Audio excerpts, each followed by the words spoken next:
Want to stop juggling spreadsheets, calendars, and a dozen apps just to run your rentals? Lodgify makes it easy. It's an all-in-one toolkit for hosts. Build a direct booking website, automate guest messaging, and keep all your channels in sync. Running your rental business your way has never been simpler. And for Good Morning Hospitality listeners, you can get 20% off any yearly plan with code GMH20. Just check the link in the show notes to get started today.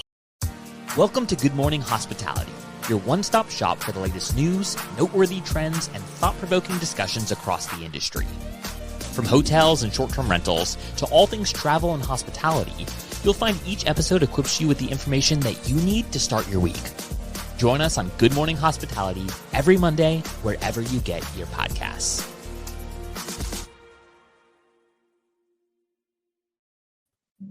Good morning. Happy Monday. It is the most hungover day of the year, isn't it? Professional working day of the year, but not over here, not in this household. Not here. Same, not here. I was in bed by 9 o'clock, so life was good. The craziest thing I did was make tuna melts. So, and say, how was the brandy wine experience with Super Bowl watch party potentially? Did you go all out? I was just counting all that money printing from New Orleans. Let's be honest. Yeah. We just had one friend over and I made some wings and tuna melts, and it was we were on the chill spectrum this year. Love that. Love that. How many times did you update the account during the game? It was on a Sunday. So, but I am hitting, I was, this morning hitting the dashboard of like, okay, like, when are we going to see it? But it'll be like, people are checking out today. So you'll see tomorrow. I still am so curious about all these people that checked out yesterday, like what their game plan was. Obviously party all night and get on the first flight home. Yeah, I know. And so far, knock on wood, it was like pretty tame. There were no emergency calls. We think this morning, it's going to be a little interesting having people who chose to not buy a late checkout realize that 11 a.m. comes early when you're potentially still drunk. So maybe next week there'll be some crazy stories.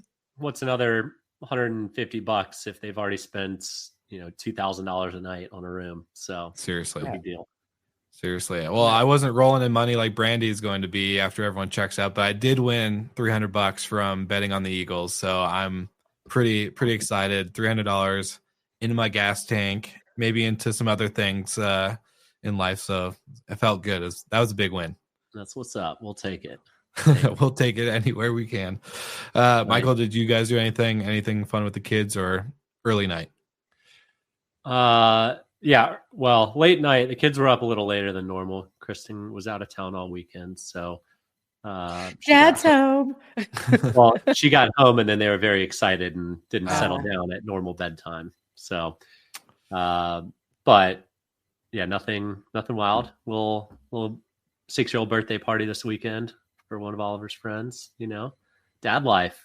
Dadder day. Did you have a Dadder day? Well, this kid is a part of the Dadder Day group, so we did birthday party instead of Dadder Day. Yeah, nice. That's what's up. I love it. Well, we have quite the busy agenda today, so let's get into it. But the first things first, and we got to give our amazing partners at Fido a big shout out, because just like I was at an STR yesterday during my friend's Super Bowl watch party, I kind of had the thought of like, oh my gosh, so many Airbnb parties or Super Bowl watch parties are happening at short-term rentals. So what other way to help your team and your guests by not letting them hold the bag, aka the trash bag, and having to deal with all that garbage and taking it to the curb and making sure it was out for trash day? You can actually get Fido and have them take care of the trash. So your team is only holding the bag that matters, and that is the bag of cash as they're going to the bank. So shout out to Fido. Go to getfido.com to sign up today for their bin to curb service. That is getfido, FIDO.com.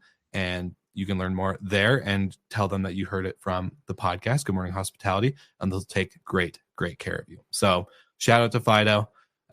Shortly after this, I'm going to have to run and take this out because it is stinking up my office. So just an FYI. Commitment to the bit. Commitment to the bit, for sure. I love the props. That was it's a lot more to handle than a small bag of delicious coffee.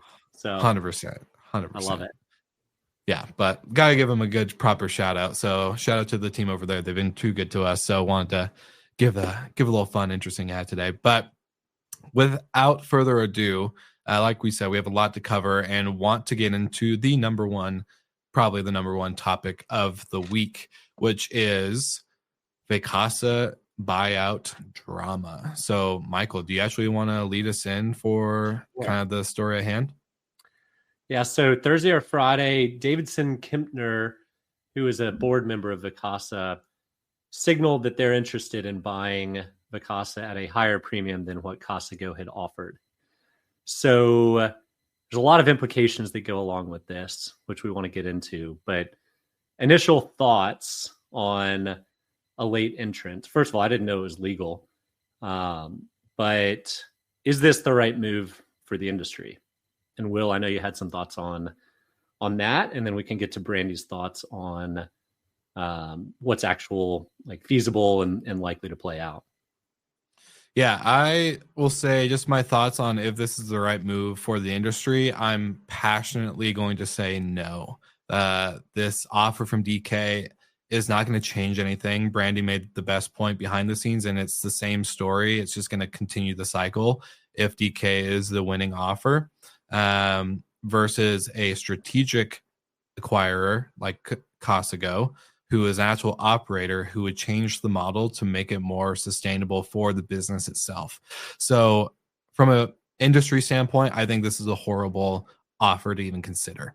It's technically, which we'll break down, and shout out to Ashley Ching from InHaven for breaking down a lot of the kind of financial pieces of it, but it's only really going to be about 5 cents more if Vacasa goes with the DK offer per share, which I just think is very short-sighted, but I know that's not how the private equity and finance world works. So obviously, there's a lot to consider, but I think it's a poor decision. Yeah, when the news broke about this, I think the three of us, is really the whole industry wide, was excited about Casago taking over Vacasa because it's something different. And we went through the chain of ownership that led to Vacasa, Turnkey and Wyndham and all the others that came before them had pretty much the same model. And finally, somebody with a different plan comes to the table. And I don't think Davidson Kempner is going to really come in and shake up the status quo. My take is they're either trying to drive up the price from Casago or try and work their way into some level of ownership of the deal with Casago. So whichever one it is, at the end of the day, I don't think it's going to get in the way of Casago taking over the ownership. If it does, I agree with you, Will, that it's not the best result for the industry. It's not where I would personally like to see things shake out. But at the end of the day, Vacasa's whole job is to get the highest premium for the company that they can. And, they don't care who buys it as long as they get the most money out of it as possible. A lot of team members at Vacasa might think differently. Certainly a lot of people over at Casago will think differently. But at the end of the day, what's good for the industry is Casago takes this over and we give the franchise model at scale a really good hard look and enough units under management, under brand to really prove out the model. And if they can come out and prove out the model, then I guarantee you there's going to be 3 or 4 others that get really significant investment to go do the same. For sure. There are a couple other franchise players right now, but nobody at Casago's level. And then furthermore, nobody at Casago's level. Yeah, sure. I think that this is the kind of of the 3 scenarios, Casago and DK having some sort of deal, I think is the most likely. I think this was kind of a play to get in there and, not lose wiggle out. their way in. We had talked about how the, total return for DK under the Costco deal is like 17%. And we're like, oh, that's pretty good return. But if you think about what these funds are looking for over the period of time, that is not what they are looking for. That is not the return they're hoping for. So, Will, I definitely agree with you that you have this David and Goliath thing going on right now, even though Costco is a very large David. You have going against kind of the money man, and that just seems a bit soulless. Like, okay, we're just going to take kind of one of the jewels, albeit kind of maybe the more troubled jewels of the industry, and you're just going to give it away or, let it fall by the wayside. And I think that that's difficult I don't think that will happen.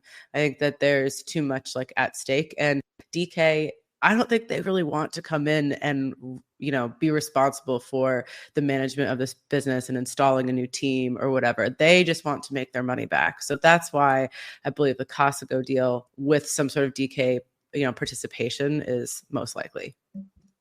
Yeah, if they had it solely by themselves and Costco wasn't involved in the deal, I could see Vacasa crumbling very quickly afterwards. Like, it would be, all right, investors, return money. Here you go. See ya. Like, on to the next. Which again would have a huge ripple effect inside of our industry. And maybe for the listeners and potential live viewers who are looking on screen, I think Ashley again just broke this down very, very clearly on how this kind of works and why the math is mathing the way it is, with the 17% profit increase, or not increase, but 17% return to Davidson Kemper, versus like why their share bid was only a few cents higher. It really does involve like the breakup fee. So that would mean Vacasa has to pay out Costco, I think 4.1 million for the breakup fee, and it gives Davidson Kemper a better scale, basically based on the unit count and protection against their investment and all this other stuff. So, Michael, I know you had more thoughts, but I just thought it was a very nicely broken down post for those who are trying to follow along with the numbers and the constant back and forth. There's a lot of opinions out there, and with ChatGPT, everyone's becoming a news reporter these days. So I think Ashley's was the better one of all the posts that I saw. Yeah. Well, first off, I don't think we've mentioned this, but the offer from DK is non-binding. They have until late this week to make it an official binding offer. So again, this could just be a ploy to try and get themselves into the deal. It could be a ploy to get Costco to freak out and drive up a price artificially without any firm offer. But if they get it in, then Costco has 3 days to match that offer regardless. Yeah. So whatever they come in with, Costco can still match and win the bid if they even come in with one. Mm-hmm.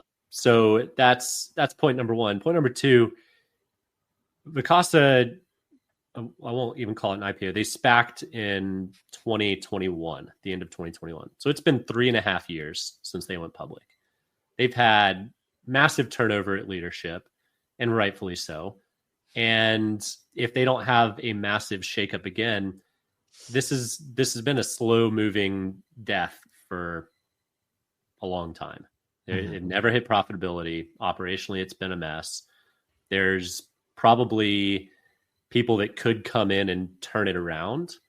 But again, to Will's point at the top, what's good for the industry, I think, is testing out a new model. I mean, their hotels have succeeded in doing what they do in the franchise model.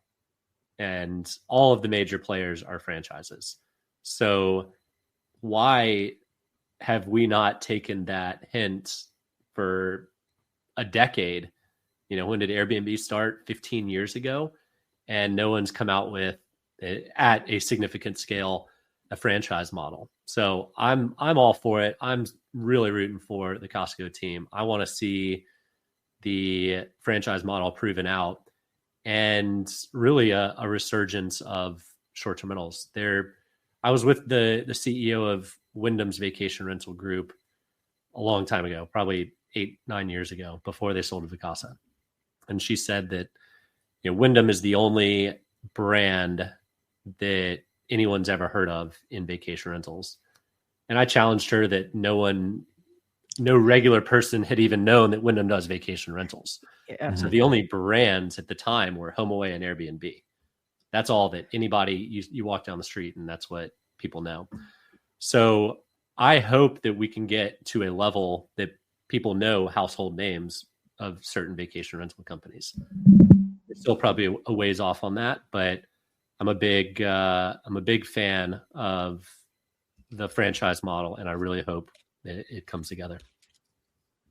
Yeah, I think that that's part of, whether it's franchised or just decentralized, having your team on the ground running the operations is key. And I think that, with Vacasa and a lot of the other really large STR brands, as you get bigger, it does make sense in some sense to, consolidate everything. You're like, oh, think of all like the economies of scale, all the savings, blah, blah, blah. And then you get to a point where you realize, oh, actually by doing all of that and maybe some of the cost savings you've had by just having everything more centralized, the quality of your product is starting to slip. And then that creates that flywheel, that negative, or I guess a positive feedback loop in a negative way of deteriorating quality and lower revenue and all of that stuff. I just feel like you lose the pulse of the business, right? Like you don't really know what's going on when you go so centralized, like you said, Brandy, like that.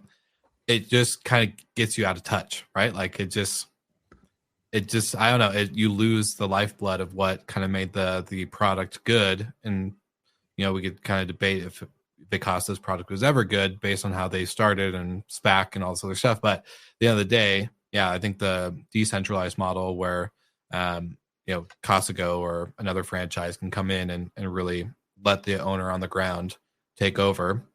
It's the way to go. You don't lose that pulse. Yeah. So my prediction by the end of the week is that DK has a small stake in the offering as a joint, as a part of the JV with Casago. You guys agree or see anything differently? I agree. I don't want to agree, but I agree. I want Casago to win. I don't want to have any type of weaselly extra partner work their way in, and I will call it. It feels like a weasel or snaky type of way to get into the deal. So, not my ideal outcome, but I think you guys are probably right. We'll see. Stay tuned. Yeah, stay tuned. Follow along with continued breaking news. But the next topic, this one gets real fun, and it's going to be very interesting on this episode. But let's kick it off with our next topic, which is going to be the green travel myth. Are guests really willing to pay more for sustainability? And the answer is no, based on Booking.com's data and Glenn Fogel. But Brandy, I would love for you to open. So there's a Skift article about Glenn Fogel coming out, CEO of Booking Holdings, saying that travelers are not paying more for sustainability. And this is not like an opinion piece. This is like based off of Booking.com's data. They are arguably like one of the largest, if not the largest OTA in our space. So they have the data.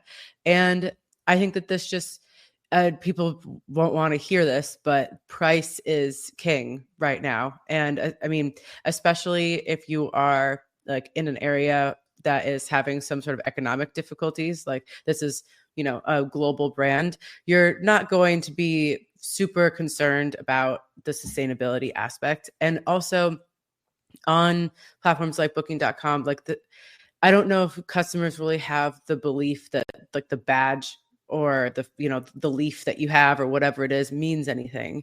And the true sort of like eco-friendly, sustainable lodging options tend to be more like ultra luxury, and that only caters to like a certain segment of the population.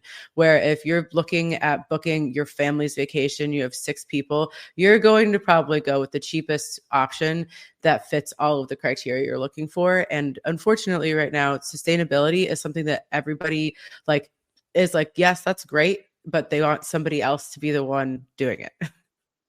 Also, go and ahead, Michael. As an operator, the sustainable options are very rarely the less expensive ones. I think disposables is the one thing that is both more sustainable and less expensive typically. But I mean, anything else, making your hotel or short-term rental green certified, cutting down on emissions or carbon footprint or whatever, all of that is generally more expensive, which means guests have to be willing to pay a premium. And Glenn Fogel says after years of data that they are not seeing any correlation between green badges or sustainability badges and increased revenues. Yeah, I was going to say the sustainability badges mean nothing. Just like I made a post earlier that hot take of the Superhost badge now kind of means nothing in some shape or form as well, right? Like these OTAs or trust verification badges really truly mean nothing, and they cost a pretty penny, I would say, to get a part of. And so my thinking is, if you really want to be a brand that's sustainable and going more eco-friendly, you can put that money, don't give it to these badge companies, actually put it towards sustainable practices like hotels. Stop printing out guest registration forms for them to sign and fill out when they check in. That's a big waste of paper.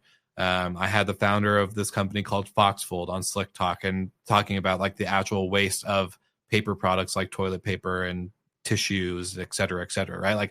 There's all these things that go to waste inside properties at scale, like a hotel and within a vacation home.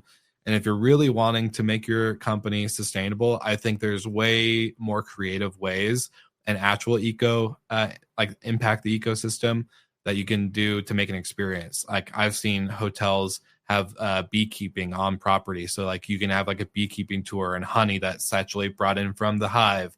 You can do tree planting and actually make that an experience on property with these glamping resorts and landscape hotels.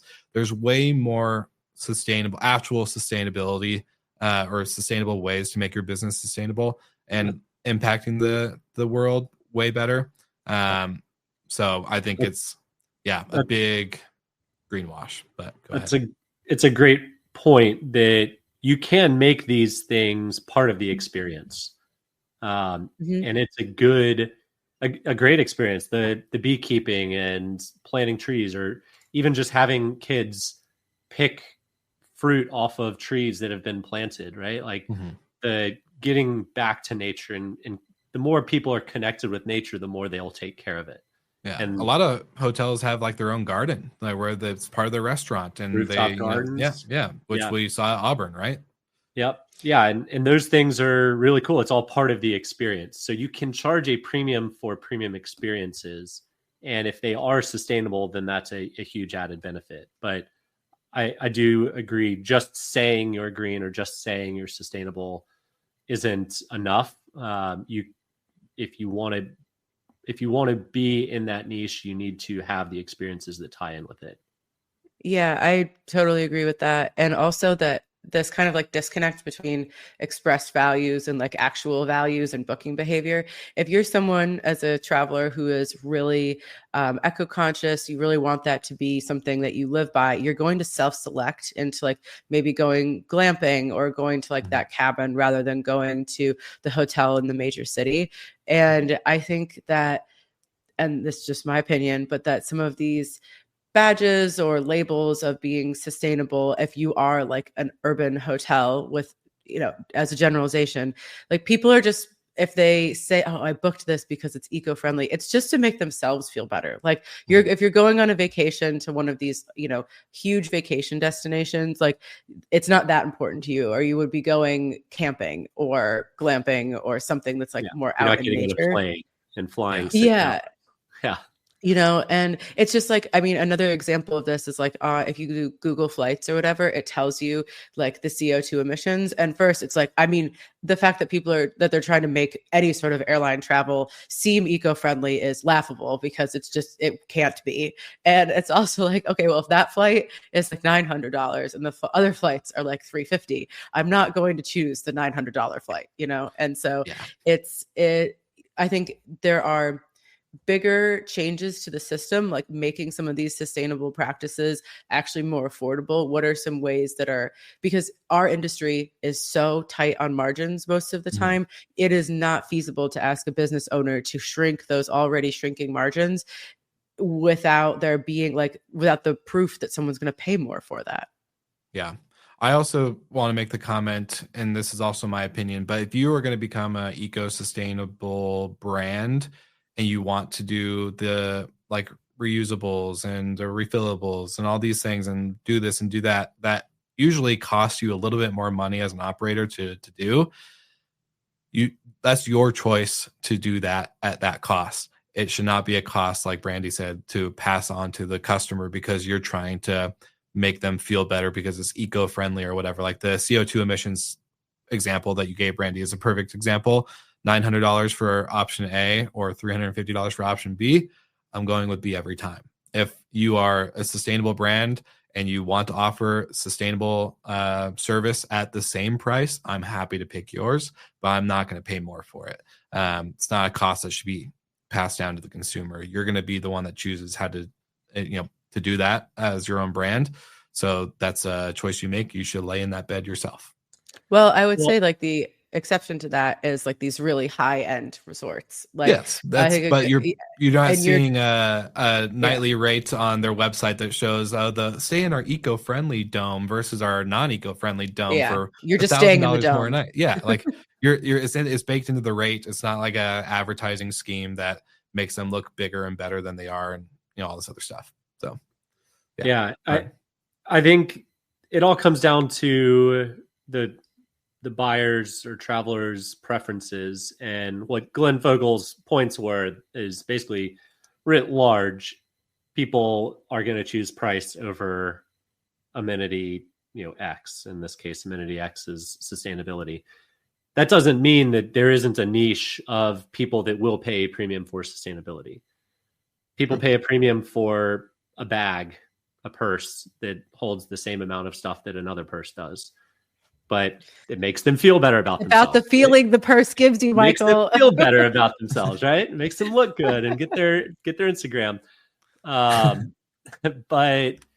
that's fine. Like if you're in a targeted niche, exploit it's the wrong word, but dive into it and really lean into it. But if you're trying to go for mass market W's, a lot of times people might even correlate this is green or sustainable with higher priced, period, just even having that. So I mean, I think interesting data from Booking, kind of maybe slightly against what I would have guessed, what my own personal thesis would have been, but data trumps.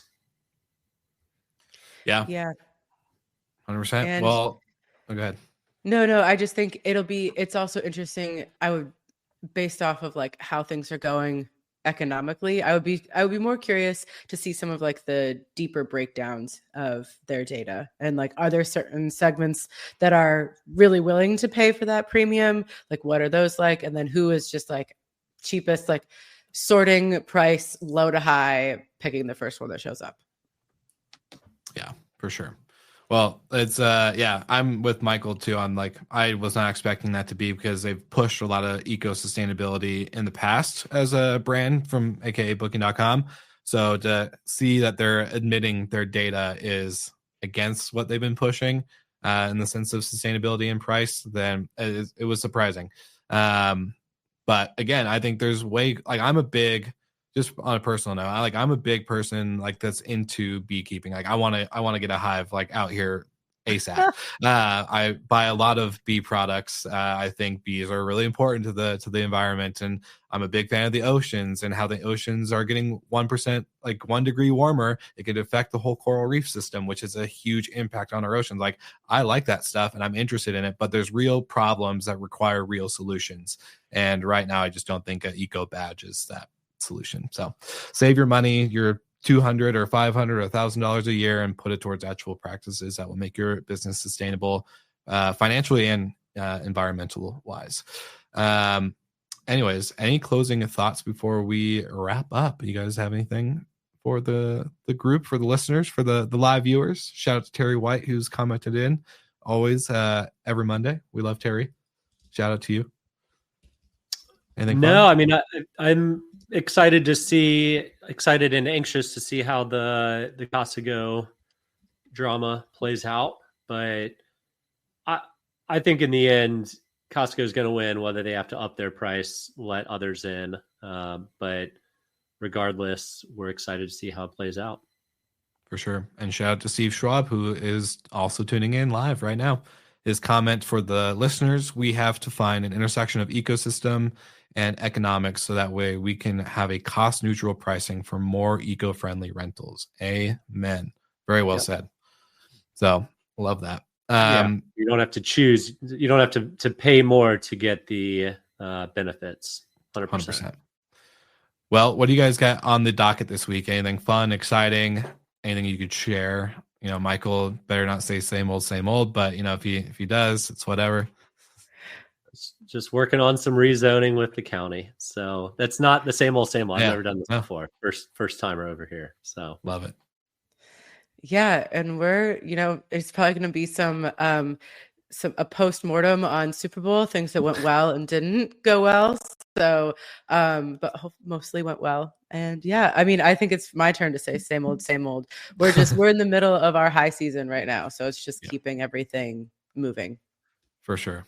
Well, I have a bunch of meetings today, but I'm really excited because one of my meetings is with Jonathan Wicks from Well and Good, who has officially showcased that we have our 12-ounce coffee bags, which are eco-friendly and sustainable and organic. So shout out to Well and Good Morning Coffee.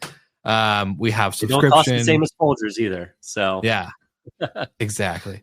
But yeah, it's really excited stuff. I'm excited for our coffee growth and some other announcements actually to share on the GMH page and channels on Thursday. So for any loyalist listeners, there's going to be quite the big announcement. So stay tuned. Outside of that, we hope everyone has a great and amazing week. Stay happy, stay busy, and always remember to be a good morning person. Goodbye.